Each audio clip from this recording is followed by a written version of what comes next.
Okay. Good morning. Good morning. Congratulations. Let's do this. Good morning. Good morning. Not even hold. Okay. Um, good. All right. Good morning, Loani. Good morning, Sydney. Good morning, Munera. Good morning, Kayla. Oh, DJ. Sorry. Good morning, DJ. Um, I'm going to the chat. Did I say yes? Good morning. Hold on. Uh, good morning, Lena. Good morning, Loani for the double. Good morning, Monpreet. Good morning, Munera. Good morning, Pushpita. Good morning, DJ for the double. Good morning, Sydney for the double. Good morning, Kayla for the double. Good morning, Sarah for. Good morning, Sarah. Okay. Oh, okay. That's gonna be awkward.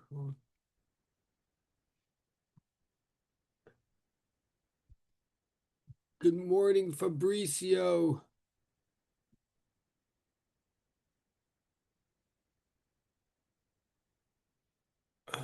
Good morning, Tree.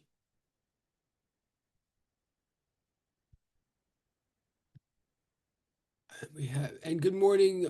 Did I say Eric? Good morning, Ashley. And good morning, Tree for the double. And Ashley for the double. And Erica is here. Okay. Um, good morning, Fabricio for the double. Okay, people still coming. We're gonna start a second. We have a board. Um, morning. Good morning, Erica. Okay. And I'm checking one thing. We'll get started in a second. Excuse me. What happened?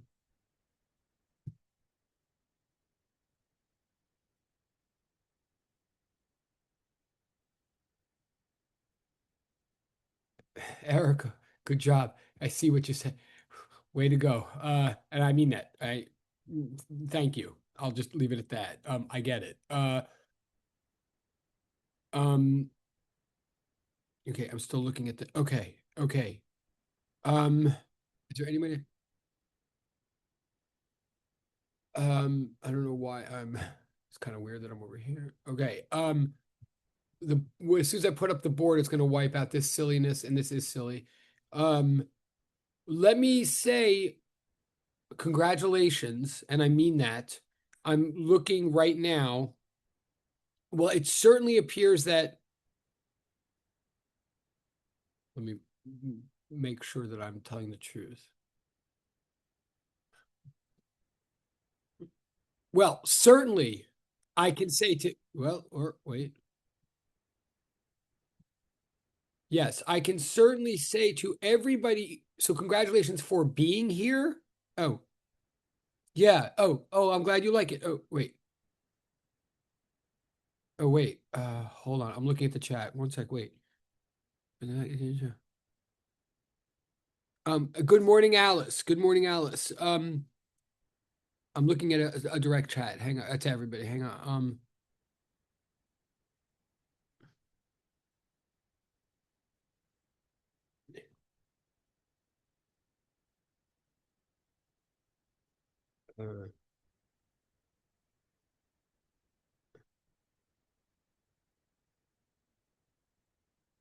Uh, good morning, Jerron.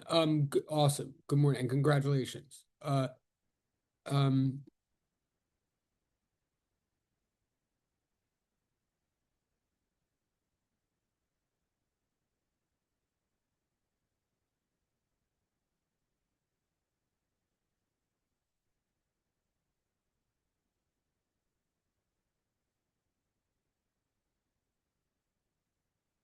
um,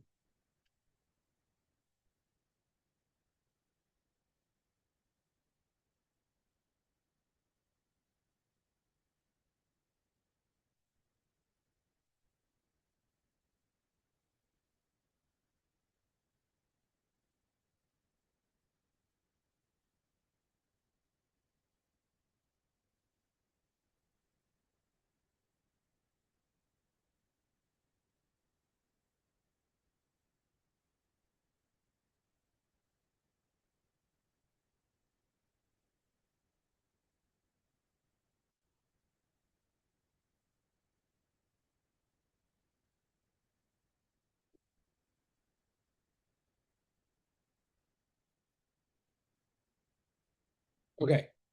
All right. I'm just responding in the direct chat, and I think that's everything. Okay. And yeah, you're right. I'm just being silly with this background, and it doesn't like really work, obviously, because it doesn't allow for the board, which I want to bring in a minute because we're gonna like learn physics. But yes, I think I can say at least to everybody who is in the uh, well, wait, maybe I can't. Hold on. Uh,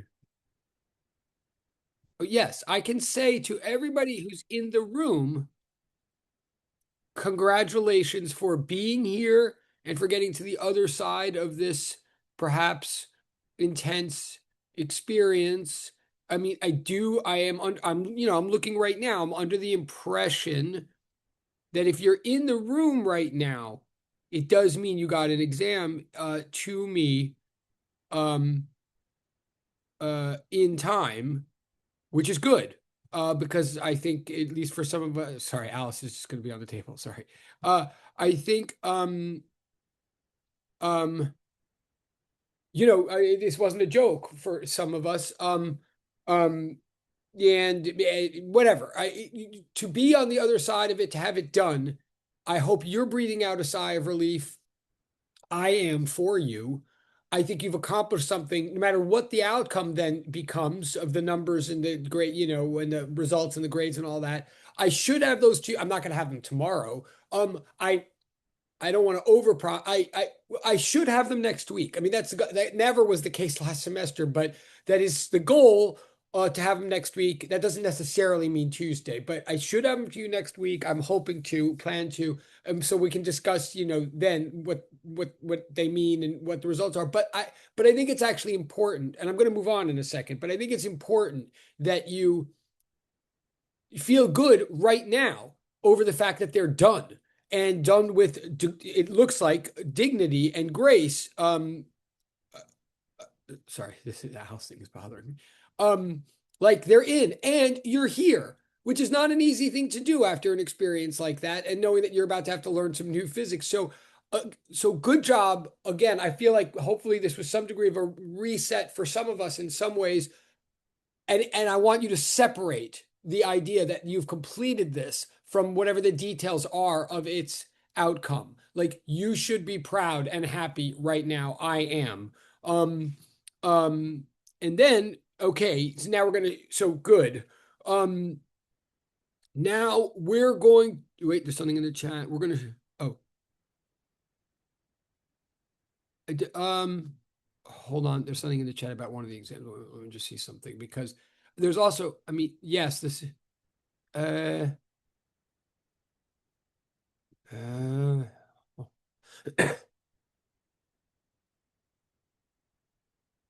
no. Um,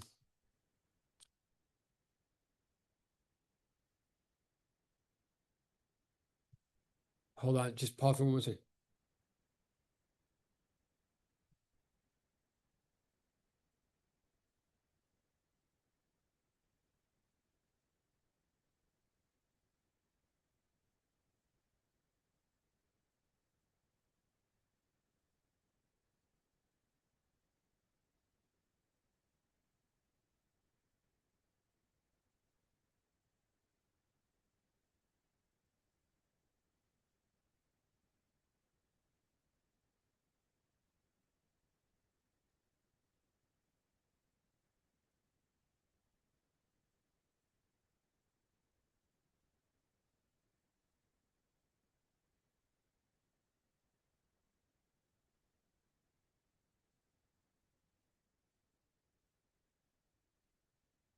Okay. All right, so I'm gonna go on. And I'm gonna switch the board to a board. What we're gonna continue the stuff that we started talking about Tuesday. Let me say that my specific goal, well, I think I said this Tuesday, but you may still, it may be the case. I've been, in communication with Professor Cologne, of course. There might still be some time that's devoted to you finishing up the analysis from the other lab, which does have to be finished one way or the other. That may be finished at home. I'm not sure. That's up to him. But I'm pretty confident that at some point today in the lab, today is lab, right? Today's the, yeah. So at some point today in the lab, you will enter a board meeting. Well, about this, I'm going to show you right now. So I'm going to switch the screens. I'm going to show you if I, well, and what it is, what I'm about to show you, you have, because it is homework 6 that is due next week, Tuesday. And you should confirm that that's the case, but I'm pretty sure it's the case. Um, and while I'm, good heavens, everything is okay. Okay. I'm switching screens. Yes, here we go. Here we go. Yes. Okay. This sheet that you should now see, yes, this sheet, maybe I already showed you this Tuesday. I apologize, but this set of 3 sheets is what's due Tuesday of next week. It is homework 6. I may or may not have already said the following, but homework 5A and 5B are fully optional. I mean, all homework is technically optional because you never get penalized directly if you don't do it. You don't get zeros or anything.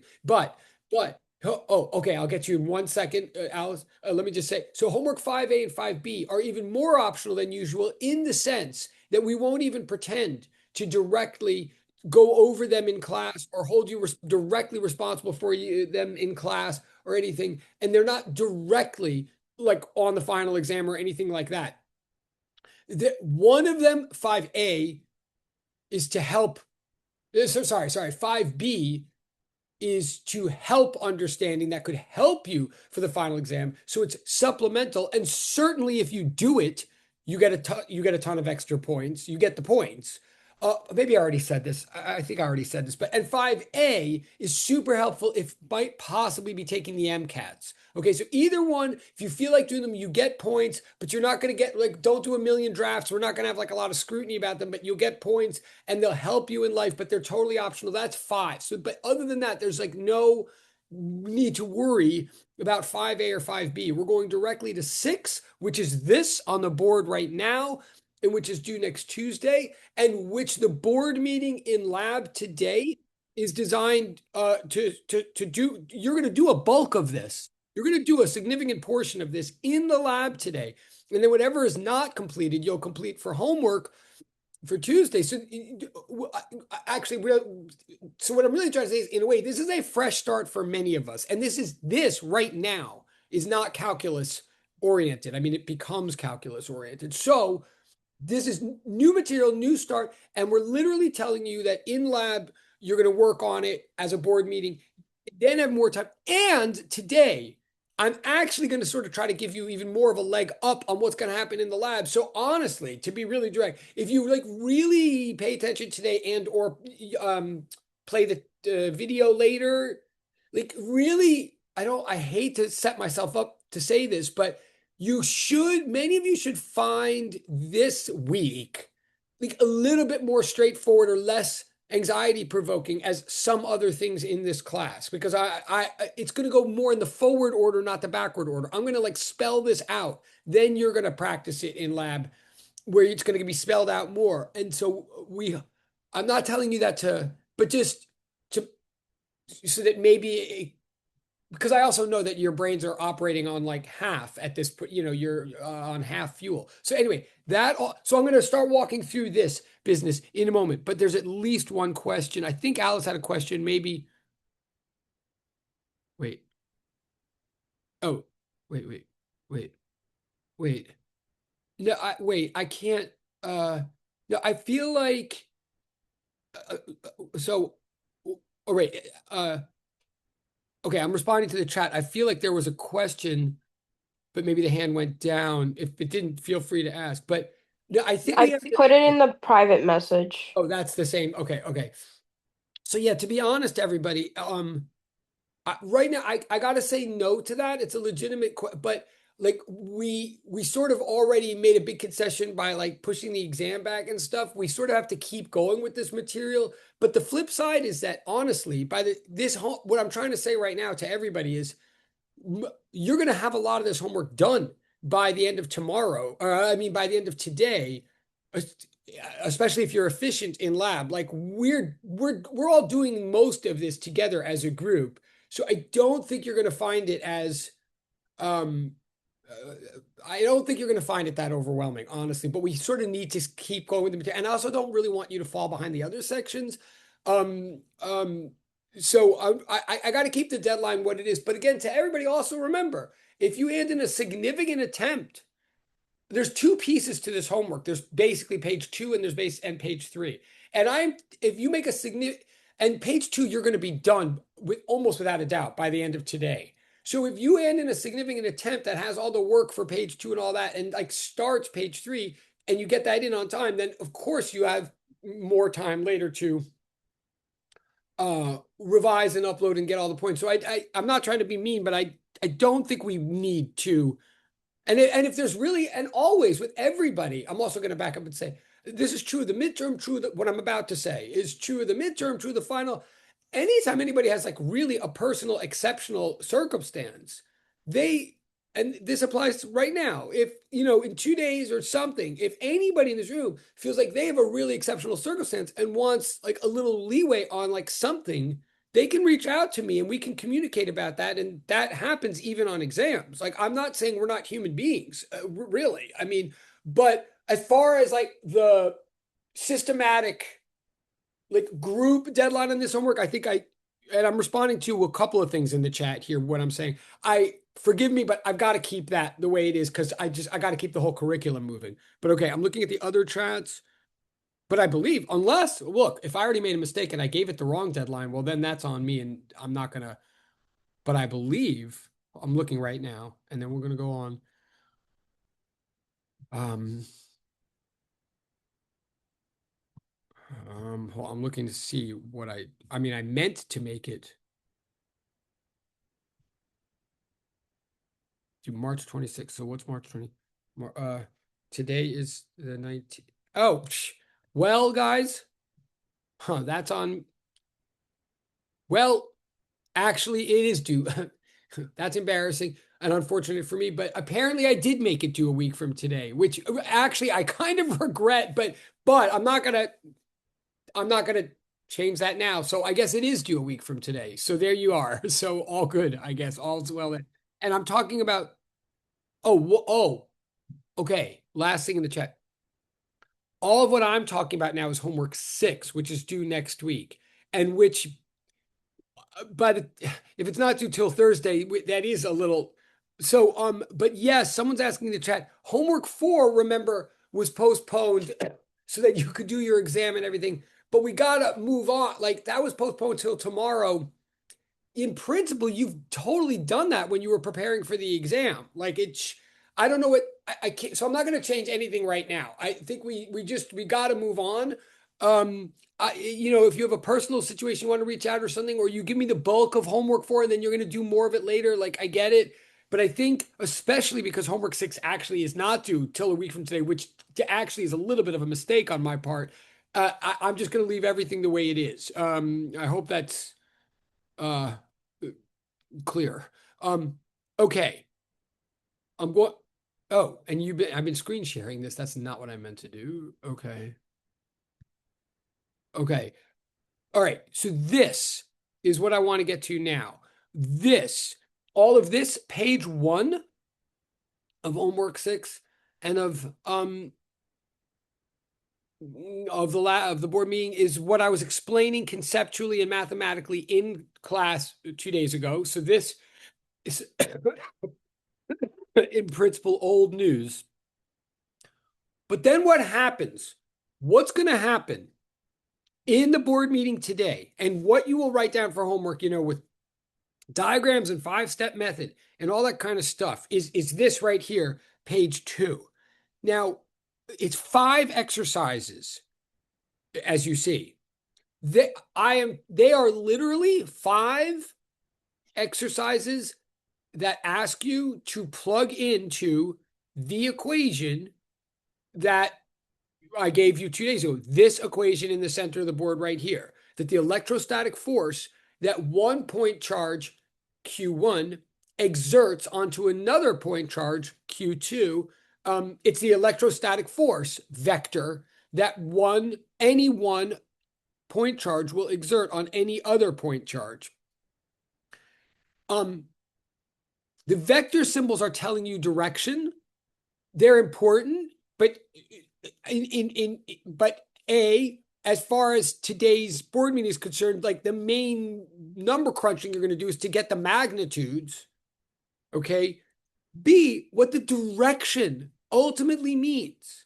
Like ultimately, all of this discussion about vectors and unit vectors and that caret symbol and all of that is ultimately there to then give meaning to the ultimate plus sign or minus sign that will eventually appear in your numerical result once you plug in all the charge values and the distance values, because some charges are positive and some charges are negative, right? So at the end of the day, after you do the multiplication, you're going to get a plus sign or a minus sign. And what I'm trying to explain with the unit vectors and all that stuff is at the end of the day, a plus sign means repulsion and a minus sign means attraction. In other words, at the end of the day, you're going to get vectors as your answers. You're going to get sizes, numbers, and those sizes will be measured in newtons because this is a force. And your directions, they won't be like north or south or east or west or anything, because at least for this example, no one ever gave you any kind of coordinate system or any kind of statement about like where the charges are in the world. So the ultimate, each force answer doesn't point necessarily north or down or left or anything like that. What each force exerted by Q1 onto Q2 does is it either points to charge Q2 or it points back onto Q1. If it's positive, in other words, it either points along the direction of R hat or it points back against the direction of R hat. R hat is a unit vector that is defined to point from Q1 to Q2. Let me say that again, and maybe please write it down. R hat, in all of this context, R hat by definition points from Q1 to Q2.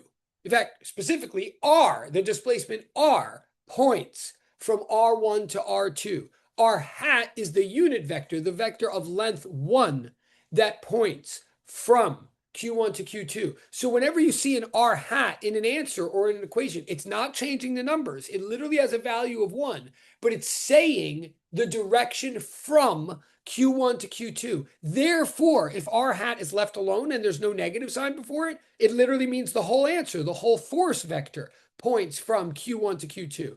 But if there's a negative sign in the answer, that means the R hat vector got flipped, got rotated 180 degrees. So the force is pulling back onto Q1, i.e., plus means plus means repulsion, minus means attraction.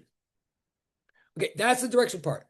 But what you're going to do in the board meeting today is you're just going to plug these numbers in and get answers. I'm going to and I want you to know, it sounds like I'm yelling. I mean, I am yelling just to wake myself up, but I'm not, like, it's not anger. I want you to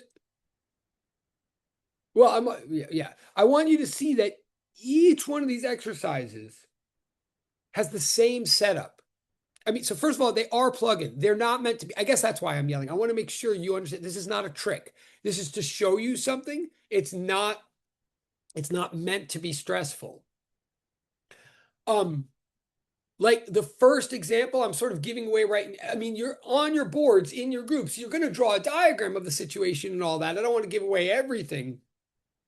But what you have in the first situation, you have a source charge of 50 positive coulombs of charge, like somewhere over here in the lab, in our imagination of the lab. So you have like a huge number of protons jammed together into a tiny point somewhere over here.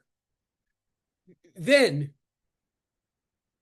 at a distance 5 meters away from that source charge, in exercise 1, you're given a test charge, a receiving charge of positive 3 coulombs. So also a bunch of protons, but far fewer protons over here.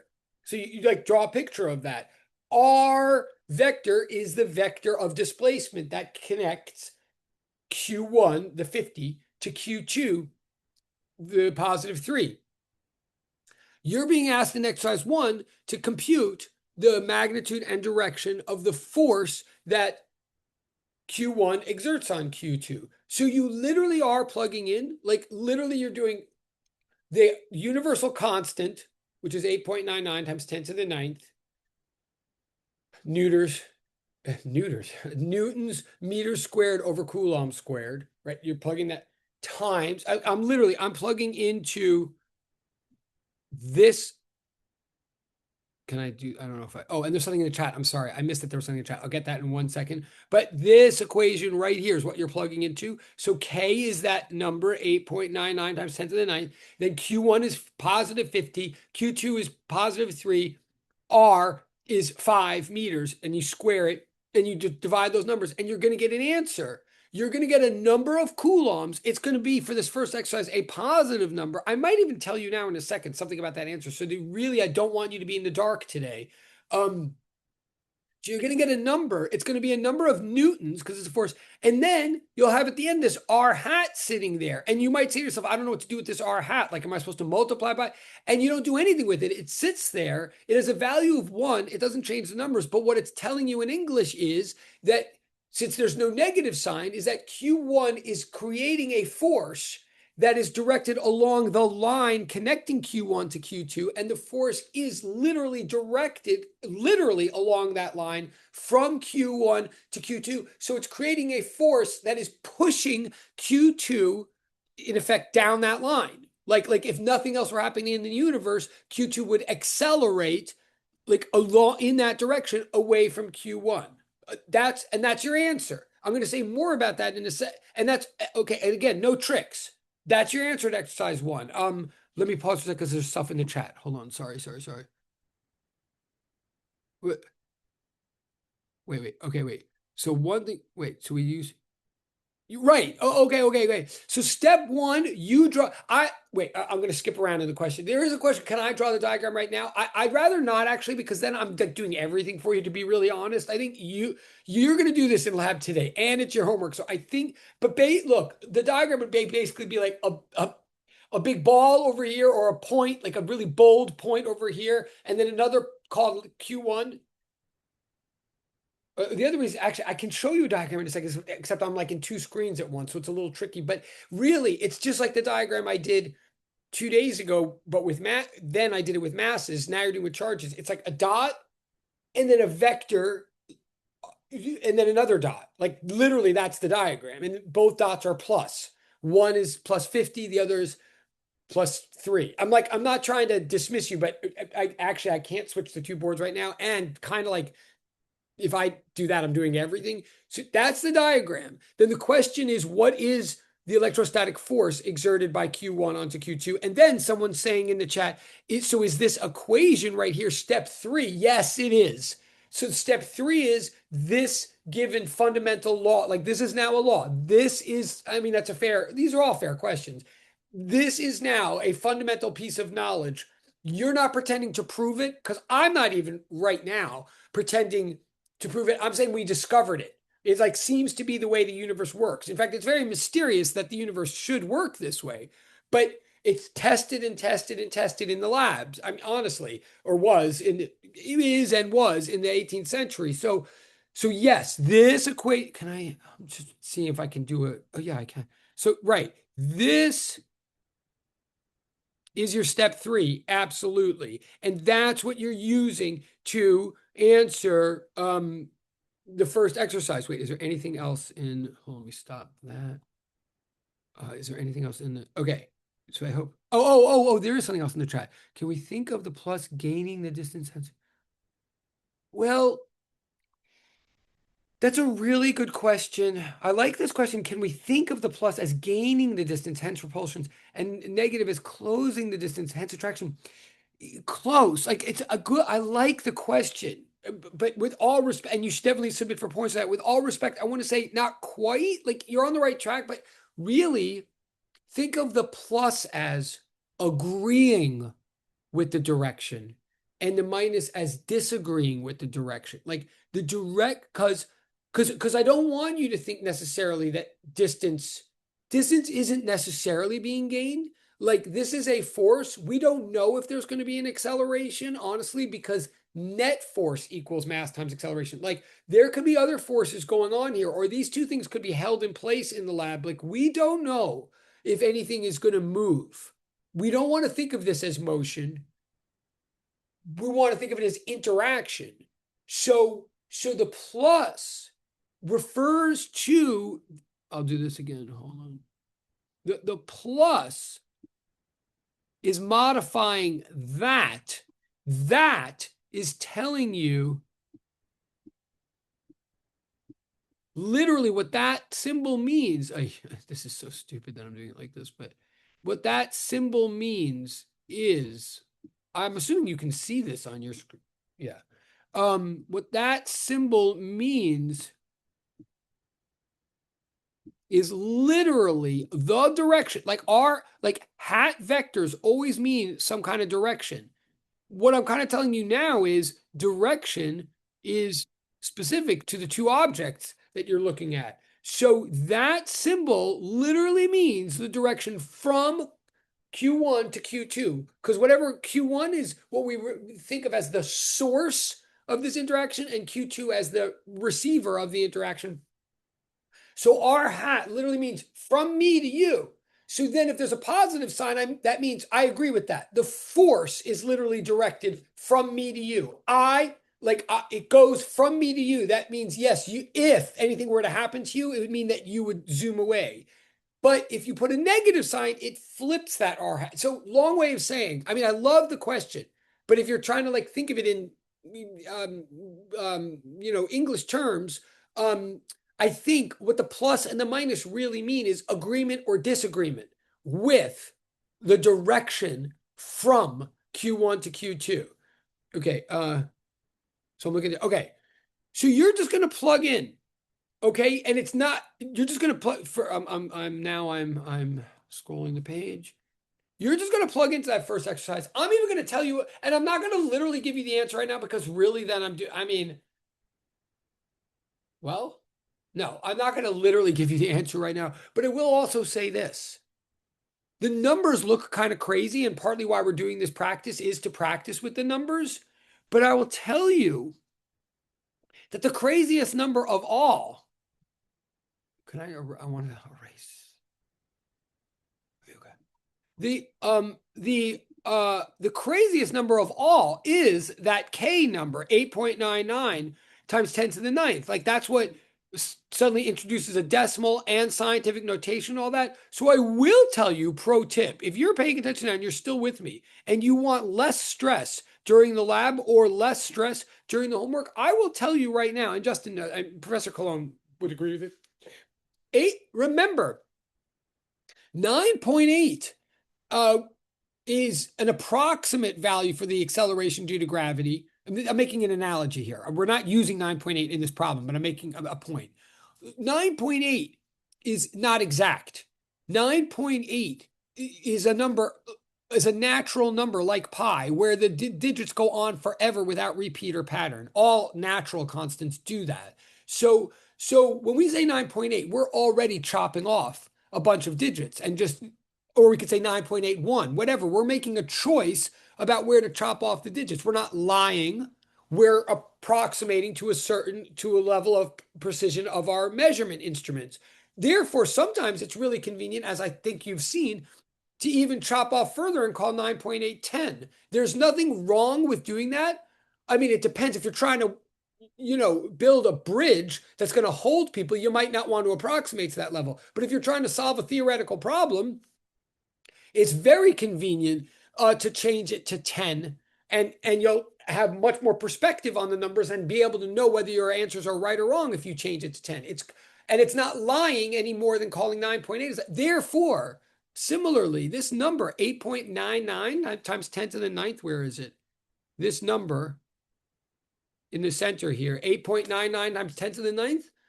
I give you full permission to round that to 9 times 10 to the ninth. If you know how to do scientific notation, if you round that number to 9 times 10 to the ninth, which is hardly rounding it, all your calculations are going to be a lot easier, and you'll be able to see with your eyeball whether you agree with other people on their answers or not. Like, you'll literally be able to feel the numbers if you round that to 9 times 10 to the ninth. I highly suggest you do that in the lab or in the homework. Furthermore, you can go even a step further if you want. Did I say it on the sheet? I might not have said it on the sheet, but I say it in exams sometimes. If you want to go a step further and round it to 1 times 10 to the 10th, be my guest, because then you can literally do the stuff in your head and it won't seem so crazy at all. You can really get a sense of whether you're doing it right or wrong. So that would be a good thing. If you want to make your life easier in a constructive physics way, that would be a great insight. And I would be impressed if it would also show that you're paying attention right now. So first of all, you're just going to plug in for the first exercise, and you're welcome to round the numbers to make them more like relatable. Okay, then I'm watching the clock. I am going to switch the screen in a second to show you. But then, oh wait, I'm looking at, you can visualize, interesting, I'm seeing the chat thing. Attraction and repulsion. If you have an easier time visualizing magnets because they're macros, I'm not being sarcastic here. Magnets are macroscopic. Like chunks of iron are macroscopic, whereas electrons and protons are microscopic. If you have an easier time picturing magnets, by all means, picture these like magnets. Yes, I mean, for the ultimate idea of attraction versus repulsion, sure, that works. Now, it turns out we are going to get to magnetism, and it turns out that what's going on below the surface of a magnet is complicated. So right now I'm talking about just what's happening. As long as you know that literally I'm just talking about the interaction between isolated protons and isolated electrons. If making the analogy to magnets helps, by all means, just like I'm saying, whenever you're thinking about attraction, think of an analogy to the sun and the earth, or the earth and the moon. But right, when you want to think of repulsion, I guess magnets are the best analogy to make. Sure, that's good. Yes. When you get to exercise 2, I'm telling you right now, and I usually don't say this before the lab, but again, I know you're tired and you deserve, all the congratulations and support you can get. So when you get to exercise 2 and 3 and 4 and 5, on the one end, I'm telling you right now, if you get exercise 1 right, actually, and if you get exercise 1 right, and I believe your answer will be somewhere in, I think your answer will be something. It's got to be bigger than 10 to the ninth because the constant is, I think your answer is going to be something like 6 times 10 to the 10th or 10 to the 11th, something like that. Once you get the first answer, all the rest, there's not a trick. That's not true. That is not true. They are not meant to be a trick. We are not tricking you. You could do all the rest of the questions the exact same way that you did question 1. You could end up feeling like this is just literally plug and chug 5 different exercises. You might, some of you, at some level, find this to be such a break from your recent stress that you might even think like something's wrong somewhere, or that we're insulting you. We're not insulting you, but it is a little bit of a break. You could just do those 5 exercises as practice exercises for these numbers. However, there's a reason that we're doing this that I'm going to tell you right now, if you're still with me. You might also notice once you get an answer from number 1, you might notice that you can get the answer to number 2 without redoing everything from number 1. If you come to any kind of thought about how you could save yourself some hassle and do question 2 without redoing question 1, Quark bless America. Like, good, that is not cheating, that would be a good insight. It's not necessary, but it actually is part of what we're trying to get you to see ultimately, that there's ways to get these answers, or at least certainly there's a way to get answer 2 without having to redo answer 1.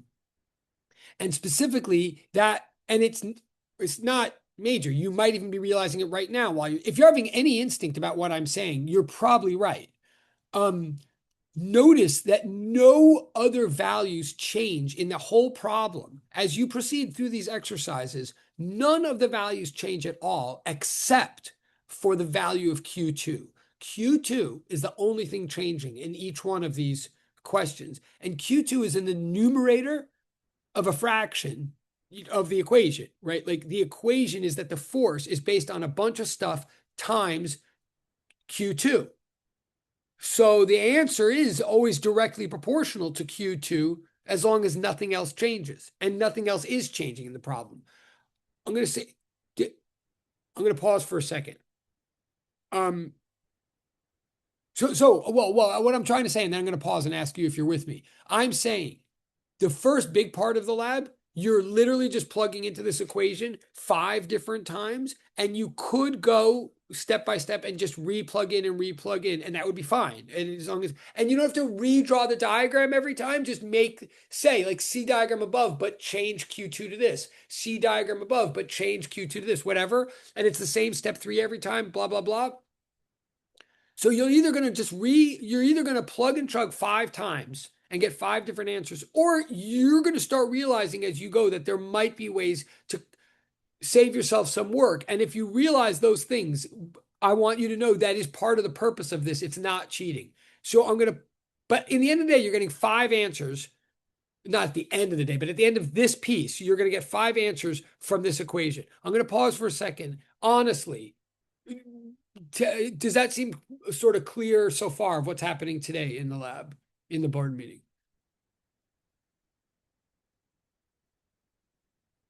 Thank you, DJ. That was pretty definitive. All right, thank you, DJ, and thank you for going public. Is DJ the only one? All right. Wait, real? Okay. Okay. Someone in the direct chat is saying there's a little confusion. That's fair. That's honest. I mean, I am asking, so that's good. Could you specify the confusion? Like, and I'll even say this: if you're a little bit confused, you know what's possible that often happens in this. I'm probably talking about this too much. I think if I said nothing, many of you, including the person who's saying I think many of you would just look at this and just do it. And I'm probably accidentally scaring you or making it seem bigger than it is by all of this talk. But I'm really just trying to be as I'm trying to give you as much guardrails as possible. But honestly, I I think I might be making it sound more complicated than it is. I'm basically saying I'm saying you're going to plug into this equation 5 times. Do you want to specify your confusion further, or should I go the person in the direct chat?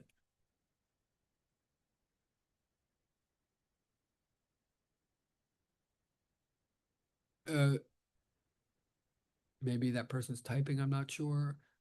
Um, okay, I see.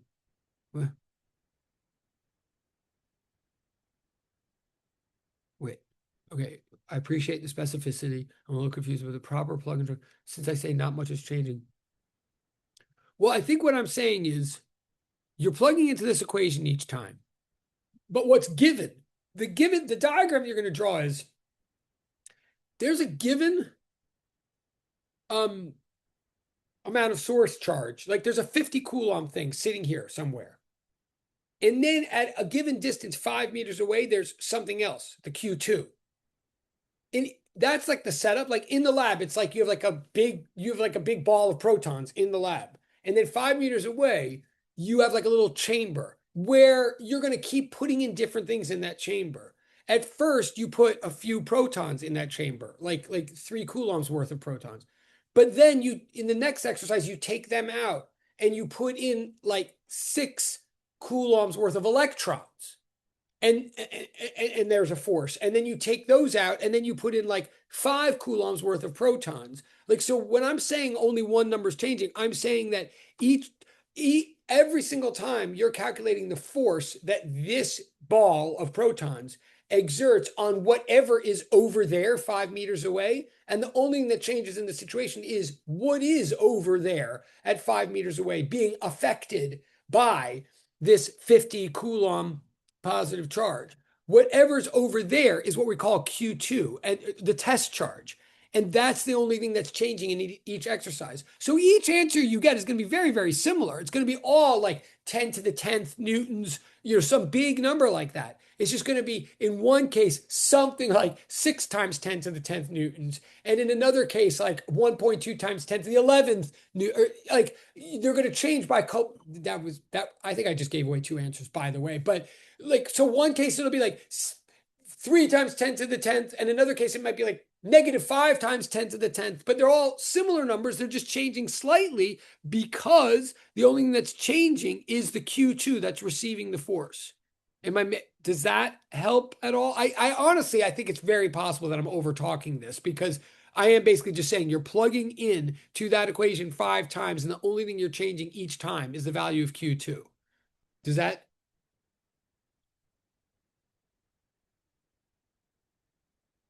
If I'm gonna watch the chat. If there's something, I'm gonna keep going unless something comes up in the chat. Um,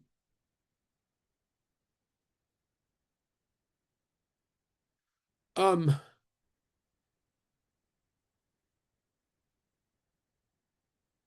okay. Um, all right. Now I'm gonna go ahead again. Also, what might be confusing about this is usually I let you guys work things out and then I explain them afterwards, which of course is stressful, but that's the way physics is. Here, I'm actually flipping it. I'm actually telling you what's gonna happen, and then you're gonna go do it. For many of you, I think that's a more relaxing way to do things. I don't know if it's better or worse. I just think it's more relaxing for some of you. But I will also say again, it in this course, we don't use it's unusual. So it might be throwing some of you off. I'm literally telling you what's going to happen here. So hopefully today that will work better for some of you. So I'm going to go on and I'm going to tell you right now, and maybe at worst, well, whatever. I'm taking a risk in an unusual direct in a whatever. What I'm going to say now is, um, well, actually, I'm literally going to ask you. Okay, again, this is sort of giving away an answer from the lab, to be honest. But so if anybody's still paying attention to me, that's going to be their reward for paying attention. Can anybody? Oh, wait. Oh, there is something in the direct chat. Okay.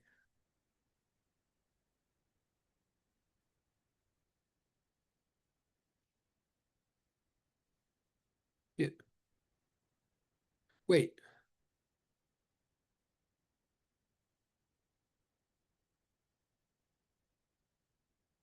Oh, wait. Maybe I do see what your confusion is. I think there is a little confusion. I'm not going to read. So there's a question in the chat. It's a good question as usual. I'm not going to read it out loud. I'm reading it to myself. I'm going to respond to it out loud. I think maybe some of the confusion for some people is, and again, I think we're overthinking it, to be honest. And that's because Q1 and Q2. So refer back. This is like gravity. Okay. In fact, I'm gonna put the board. I'm gonna switch the board. I think that'll help too. Give me a second, so we can look at the diagrams and all that kind of stuff. Um,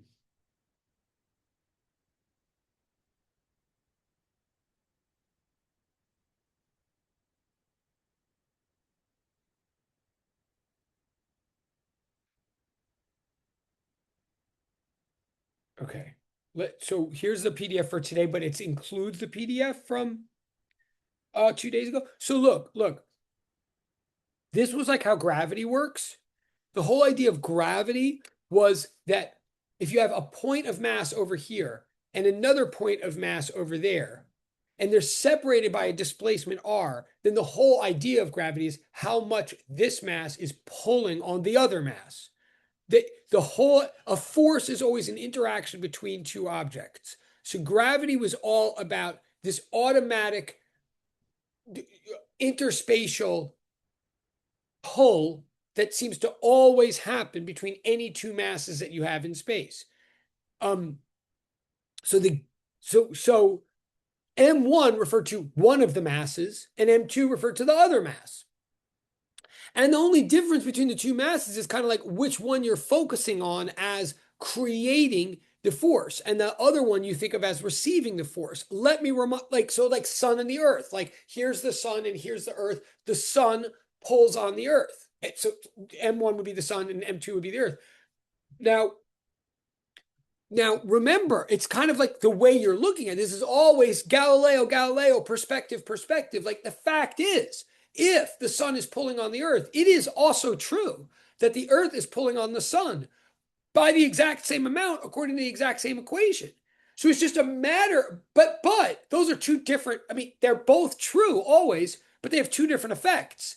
The pull that M1 exerts on M2 will contribute to the acceleration of M2. Like it would go in the free body diagram of M2. Whereas the pull exerted by M2 onto M1, that would go into the free body diagram of M1. So like they have different impacts.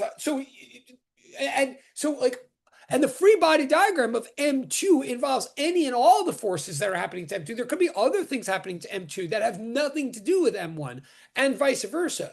Therefore, I'm saying forces always come in pairs.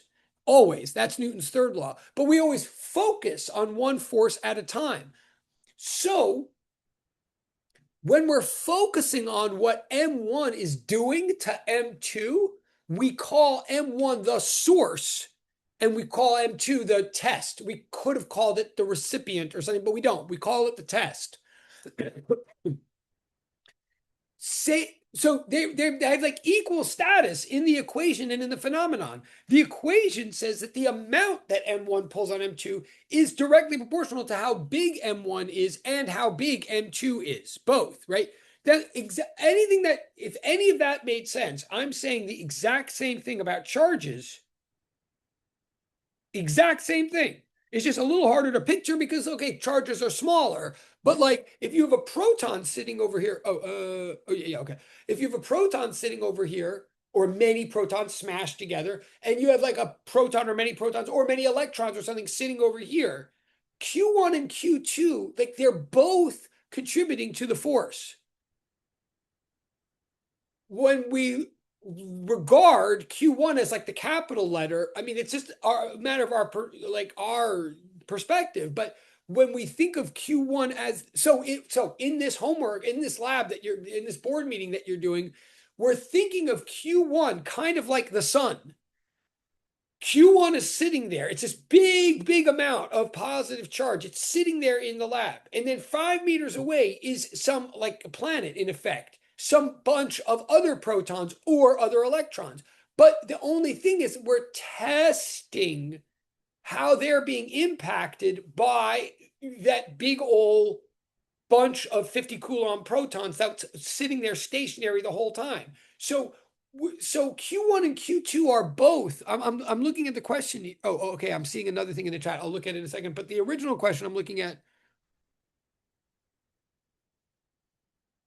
I think I want to emphasize there was something about the question that, I mean, again, it's a good question. It's like getting us to better understanding, but there is something about the question that I think revealed, yeah, that maybe there was a misunderstanding somewhere. I'm saying Q1 and Q2 are both like pulling on each other or pushing on each other, whatever. They are interacting with each other. All forces are interactions between two objects. All forces, always.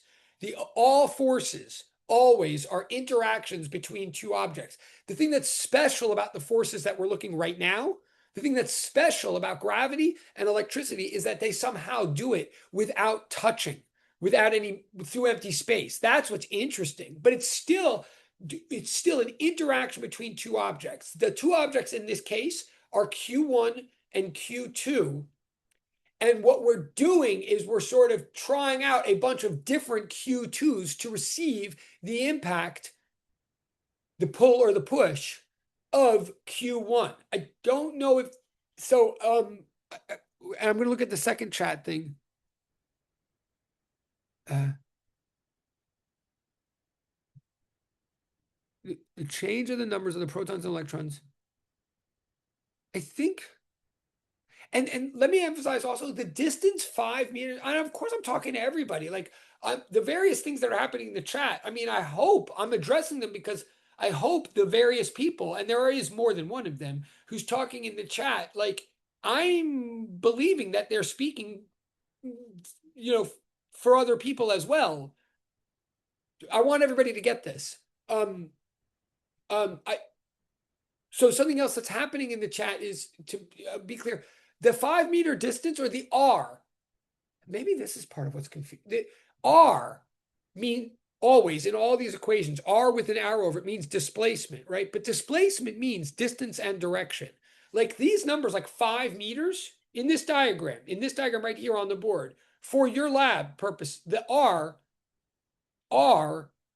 the magnitude of that vector would be 5 meters for every single exercise. And the Q1 would be 50, positive 50 coulombs for every single exercise. What I want to emphasize right now that may be a confusion is R is literally a distance. It's not saying anything is getting closer or farther from anything. When I say repulsion or attraction, I don't mean motion. Maybe that is part of what's confusing people. Like that, their motion could result from all of this, could, if there's acceleration, but I don't know that. I'm talking about the straight force. Like that's why we have a law that says F net equals ma. Forces can lead to accelerations, but they're not the same thing. The force is the pull or the push. So when I say repulsion, I just mean the two things are pushing against each other. They might still be held in place by other things or something, right? Like magnets, like the person said in the chat. Like I'm saying, you would feel like they don't want to be next to you. Or attraction is like you can feel that they are pulling on each other. That doesn't mean they're going to succeed. So the distance is literally a spatial distance. It's not a change. Like there's nothing changing in these situations. And I'm not trying to be. I'm yelling because I'm excited. The opportunity to be clear is apparently so close I can taste it. So I'm not upset. I will admit, probably I'd like, even if I'm going to get questions, the more people, the better.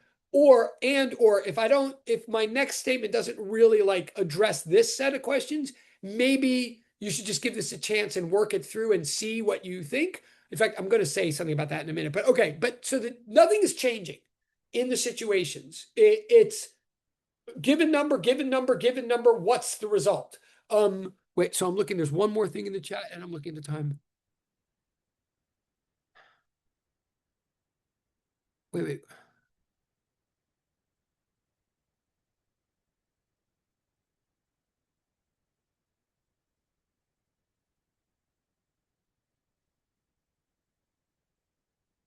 Right, you're finding out the forces.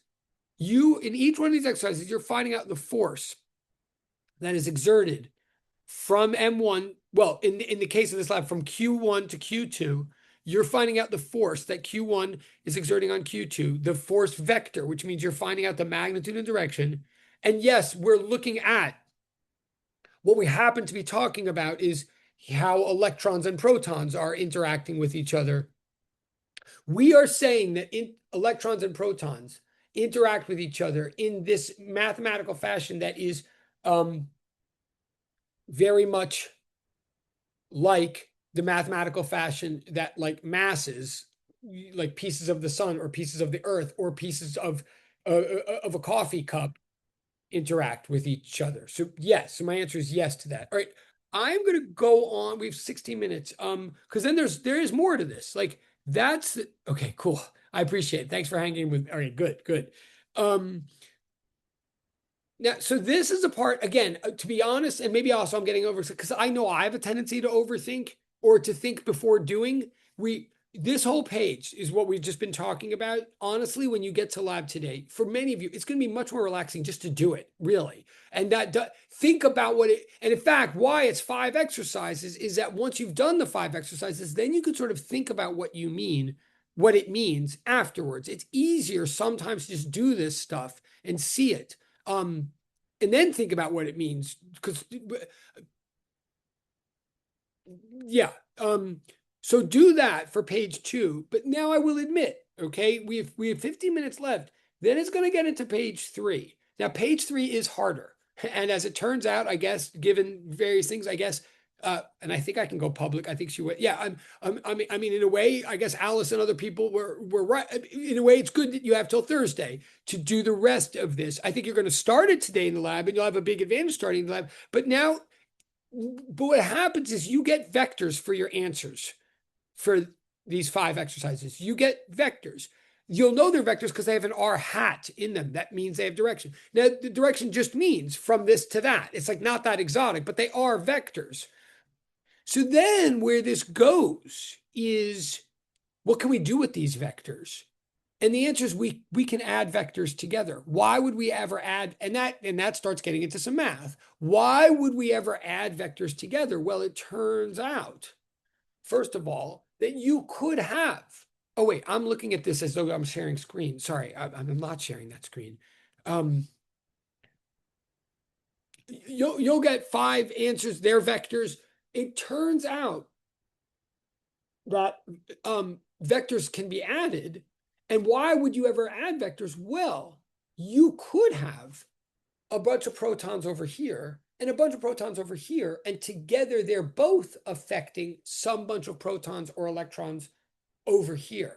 In other words, some test charge Q, lowercase q, could receive the electrostatic force from a point over there at the same time as it also receives the force from a point charge over somewhere else.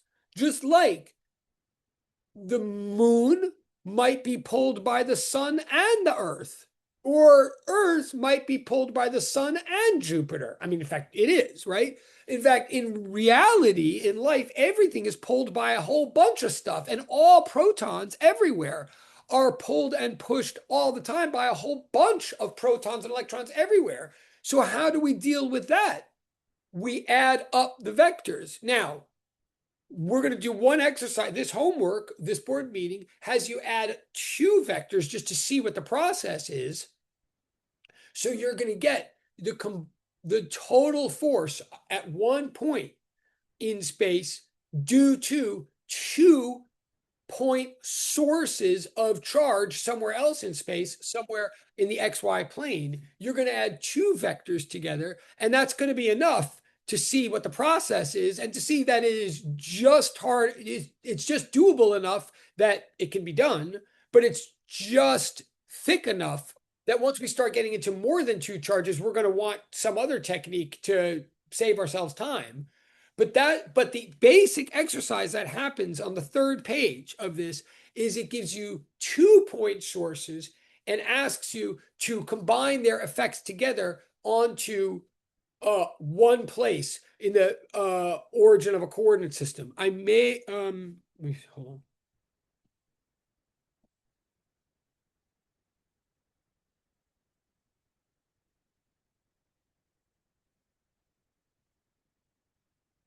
Okay, so here it says, what if more than one source charge acts on one test?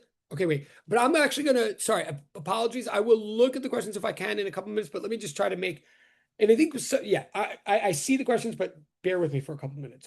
What if more than one source charge acts on one test charge? Say, for example, okay, so here's an example. And this is the example from page 3 of the homework.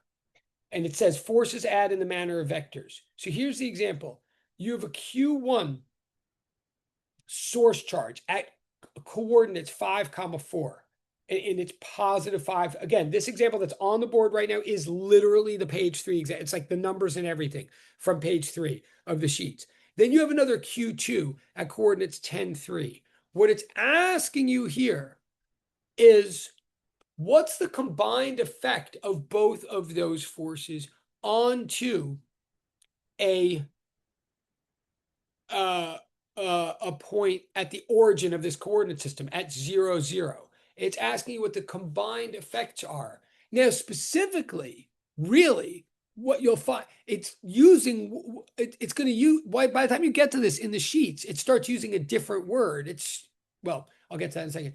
What it's asking you is what would be the combined effect of those forces if there were, as you see at the bottom here, it's asking you what would happen if at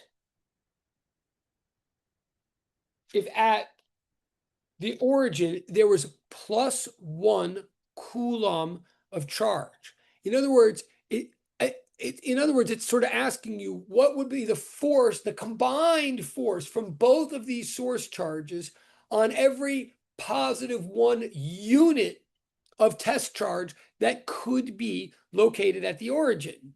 So wait, I'm just going to change the view on the board. And I do know there's something in the chat. I am sort of polite, respectfully setting aside the chat for a moment, but I'm seeing, I mean, I'll get to it if I can. Hold on. So what I want to do in 9 minutes is outline the procedure for what you would do here. Again, hopefully you'll start this today in lab, but even if you don't, you'll start it at home, and it's what's going to be due this Thursday. And I guess we're going to have time more on Tuesday to talk about it too. But here's the procedure. Here's the procedure is you look at the forces one at a time.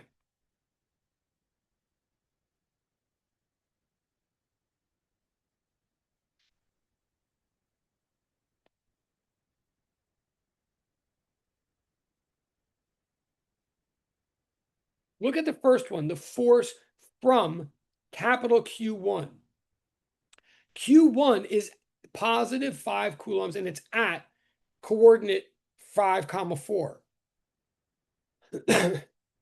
So the first thing I do in my mind, like I was saying, 2 days ago, is I draw a little unit vector, r hat, in my mind that points from Q1 where? To the origin, because the origin is where the test charge is, where I'm going to be receiving this force. So I'm looking at Q1 by itself before I even get to the capital Q2. So I look at the capital Q1 and I draw a little unit vector in my mind that points from Q1 to the origin.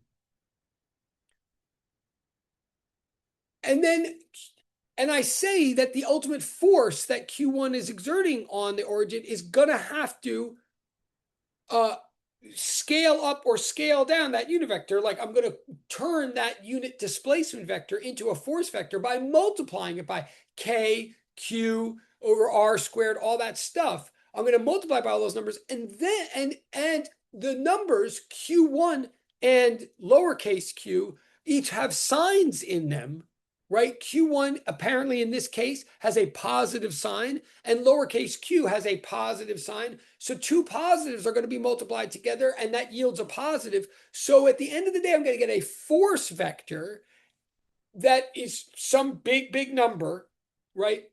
But then has a direction of positive r hat. What does that mean? It means I don't rotate the r hat vector. It means I keep the direction of the r hat vector. So my ultimate force vector literally points along the line from Q1 to the origin. It points along that line and keeps going.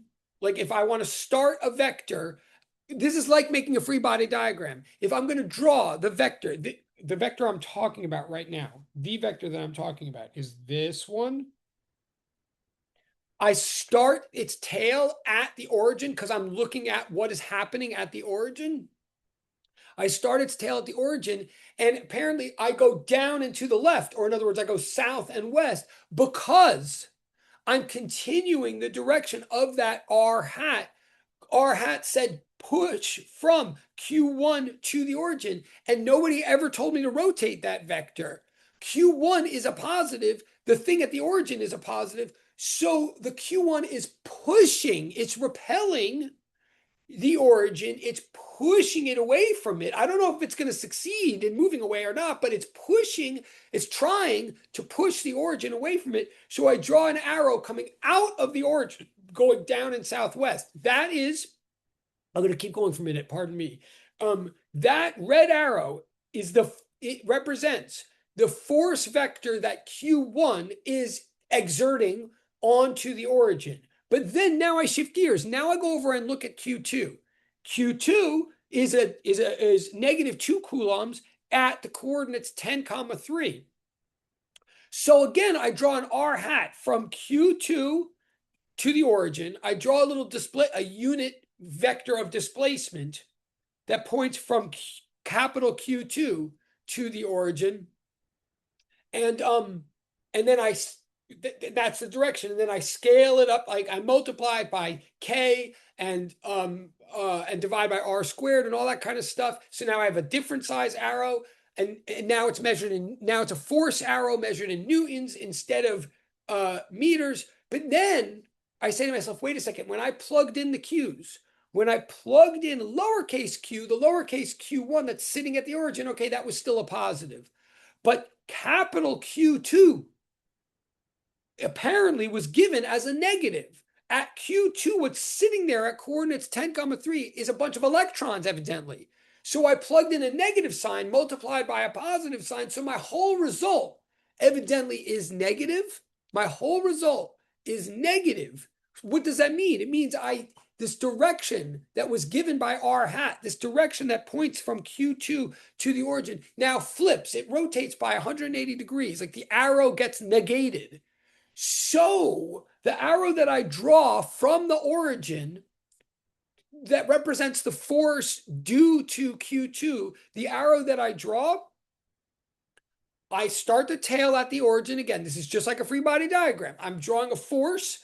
I'm drawing every single force that's occurring on the object at the origin. And every single force like starts with its tail at the origin. But this force now, it's along the line of Q. This force from Q2 is along the line from Q2 to the origin, but this one points toward Q2 rather than away, because this one is a pull, because Q2 is a bunch of electrons. How do I know? Because it was given as negative 2 coulombs rather than positive 5 coulombs. So this arrow is a traction. So I've got two, I am watching the clock and I'm watching the chat. I've got two arrows at the origin. Now, I've got two force contributions acting on a +1, like a lowercase q, +1 coulomb sitting at the origin. I've got a push on it from Q1, and I've got a pull on it from Q2, right? And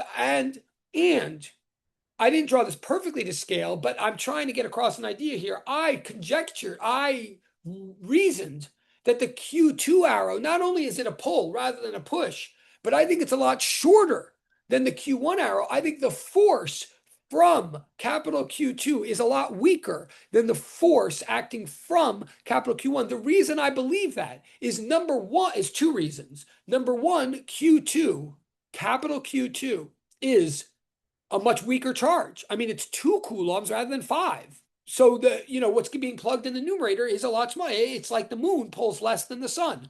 So number one, Q2 is a weaker charge magnitude. So I think it pulls less due to that. But then also Q2 is clearly farther away. It's all the way out at coordinates 10 and 3. It's the distance that it is away would be the Pythagorean sum, like the square root of 10 squared plus 3 squared. That's definitely bigger than the Pythagorean sum of 5 squared and 4 squared, right? So Q2 is a weaker charge that is farther away. Its Q is smaller and its R in the denominator is bigger. So for sure, I think that contribution is smaller. I am watching the clock. I know there's one more minute.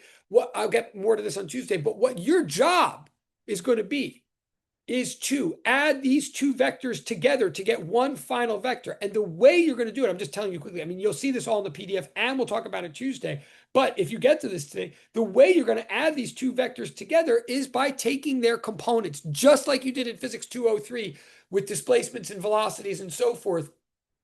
You're going to zoom in on each vector and get the cosine component and the sine component by using SOHCAHTOA. This will all be in the notes that I'm going to post today. You can look at them during lab if you get to this far in lab, which I sort of hope you do. And you're just going to make an XY chart just like you did in Physics 203. The math is exactly the same, and it's not calculus. It's just adding X components, adding Y components, making one big triangle and out of them. And finding the hypotenuse and the angle of that triangle. The procedure you've done a million times. But here is the procedure in the notes that I'll upload right after this. That's the also, it's temporary. You wait. Okay, I see the thing in the chat. I'm gonna, if that person wants to hang out for a second, they can or not. But I know class is over, so I think you're set for today. And I think I've over talked this and overthought it, honestly. I think you're gonna be good. So congratulations again, everybody. Okay, and I'm gonna stop the recording. Give me a second. Oh, I hope this was recording. Yes, it was recording. All right, I'm stopping.